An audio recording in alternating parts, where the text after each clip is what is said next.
how to download and install USB tool Ventoy. The download page on the Ventoy website.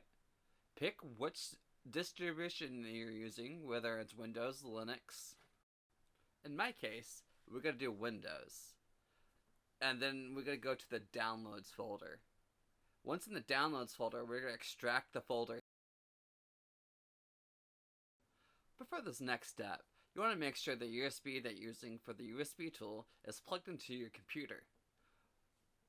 Then you want to click on the folder that you just extracted, and then click on the folder that says Ventoy, and then within that folder there should be an exe that says Ventoy to disk. Once you do, Windows is going to ask for some permissions. Once you give it the permissions, you gotta make sure that you selected the right USB in the list. Then you gotta click install, and then yes. It's that simple. Now you can dump any OS ISO file that you want in here.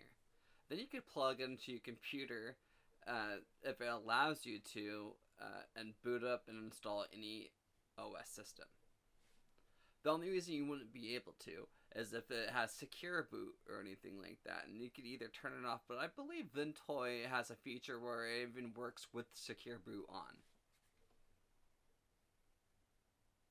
I added the images Windows 11 Enterprise, Proxmox, and Windows Server.